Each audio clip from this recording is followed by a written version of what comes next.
Hello, and welcome to this week's installment of ECTV News. I'm Ray Newcomb. And I'm Brianna Marr.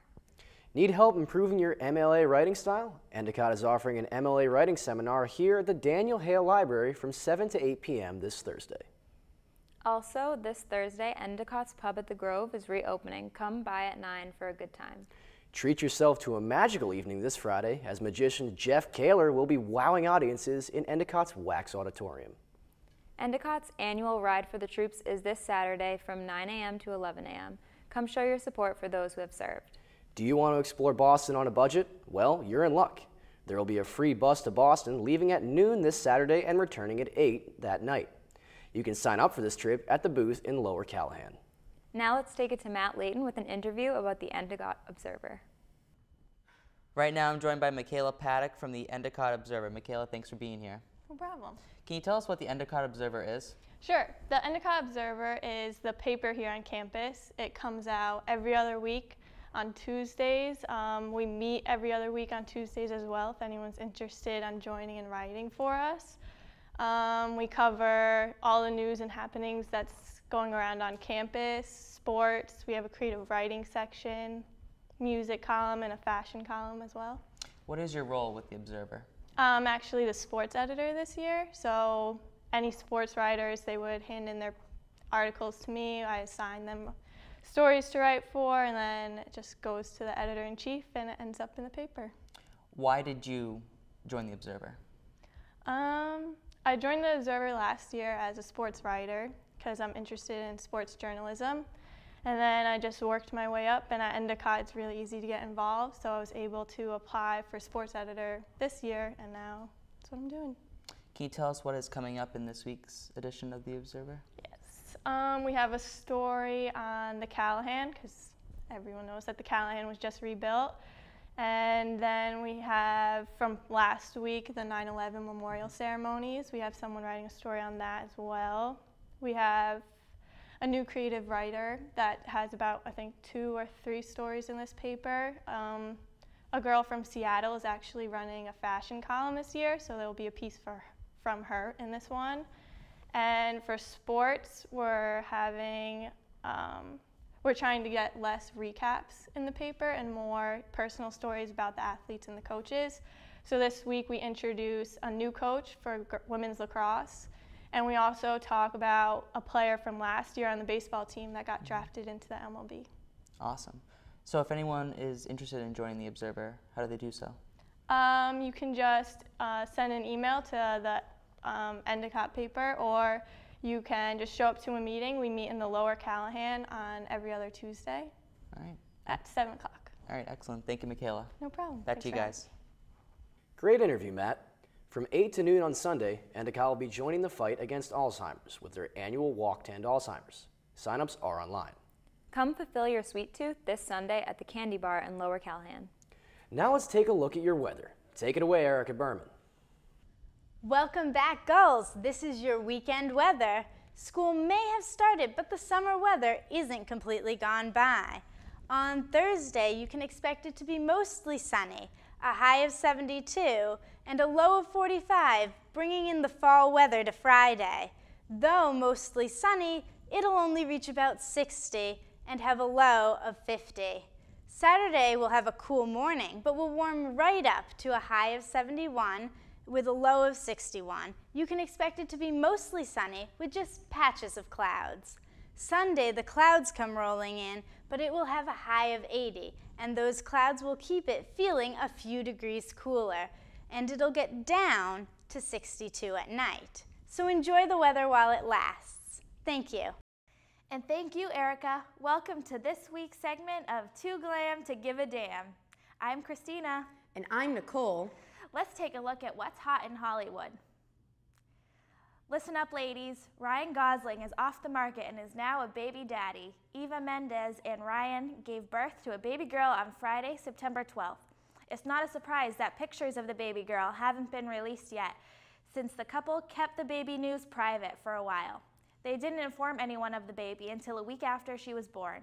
Even while Mendes was pregnant, she stayed under the radar and hasn't been seen on the red carpet since February.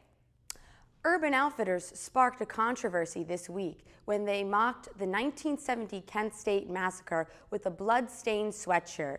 Then they released a shirt that said, "Eat less." What is this promoting? Give us your thoughts and tweet us at 2GlamEC. Lauren Conrad wasn't the only Hill star to say "I do" this weekend. News confirms that Holly Montag and her fiancé Richie Wilson tied the knot on Saturday. Did they do it to outshine each other? Before you start spreading rumors about the wedding battle, the Montag and Pratt family appeared happy for Elsie. Congrats to them both. Now here we go with so false or so true. Did Kylie Jenner get lips injections? This is so debatable, but I wish my grades would inflate like her lips. Either she got lip injections or she penciled those babies in. What do you guys think? To wrap it all up, ladies and gentlemen, and yes, we do mean gentlemen, listen up. The Victoria's Secret fashion show location has been released. The show will air on December 9th of this year in London. Make sure you stay tuned to CBS TV on Tuesday, December 9th for some hot entertainment. And that's it for this week's segment of Too Glam to Give a Damn. Tweet us at 2GlamEC. And I'm Christina. And I'm Nicole. We'll see you next week. Back to you, Brianna. Head over to the Community Service Office in Lower Callahan to get involved in the Food Project, a volunteer program that teaches valuable life lessons through agriculture. The project will be held next Tuesday from 9 a.m. to 1 p.m. This Tuesday, come support your Gulls men's soccer team in their game against Riviere at 7 p.m. Come by room 261 in the Academic Center at 12:30 for Whedon Wednesdays. Bring your lunch and enjoy the works of Joss Whedon. This year marks the 75th year of Endicott College. Stop by the Daniel Hell Library this week for more information. Now here's a sports update with Jocelyn Kane. Hello and welcome back to your home for Endicott Sports. For ECTV, I'm Jocelyn Kane. First, we'll start with the cross-country teams. The women are off to a strong start, bringing home hardware in both weeks in a row. In their first competition of the season, they brought home gold in the Roger Williams Invitational. Then at UNE, only fell to reigning CCC champs, the UNE Nor'easters. On the men's side, they came in the top 5 both races, with standout freshman Zach Marshall receiving awards both weeks, finishing in the top 10. Both teams will rest this weekend and return to the course on the 27th at Williams College. The field hockey team has a 5-1 overall record with a 1-0 conference record. Their first game was against Babson and fell 1-2. Every other game have been wins with a 5-game winning streak. Freshman Brittany Bushy was recognized by the CCC as Rookie of the Week. They play Western New England for conference play on Saturday, then UNE also for conference play on Tuesday. The football team is off to a rough start, falling both to Framingham State and number 12 Hobart in the past 2 weeks. They play Keene State this Saturday. The golf team has competed in 2 invitationals so far this fall. They started out at the Bowdoin Invitational, finishing second out of the 12 teams. After the Bowdoin invite, 2 members were recognized, Alex Viola as CCC Golfer of the Week and Drew Benchoff as CCC Rookie of the Week. Then last weekend, they competed at the Middlebury Invitational, 17th out of the 25th teams. They compete at the CCC Qualifier in Dunegrass Golf Club in Maine on Thursday, September 18th. The women's soccer team is 2-2-1. They've beaten both Keene and Smith, fell to UNE and Rensselaer, and tied Salem State. Last week, Laura Wasaki was named CCC Player of the Week for helping tie the game at Salem State. They play Wellesley the 17th, Nichols the 20th, and Babson the 23rd.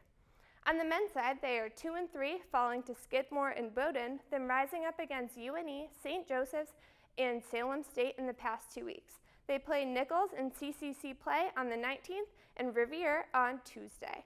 The women's tennis team are 4-1. They rose against Kobe Sawyer, Roger Williams, Nichols, and Western New England in the past 2 weeks.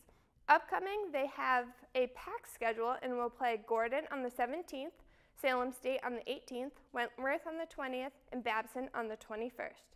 The women's volleyball team are 4-1. They have beaten Emerson, Suffolk, Bates, and Springfield in the past 2 weeks. The girls swept the weekly awards after a following 4-week win. Sydney Pierce was named CCC Rookie of the Week. Haley Knepp was named CCC Player of the Week, and Erica Trudum was named CCC Libero of the Week. And that's it for your ECTV Sports. I'm Jocelyn Kane. Those are some good sports. That wraps it up for this week's news. From all of us here at ECTV, stay safe and have a fantastic week.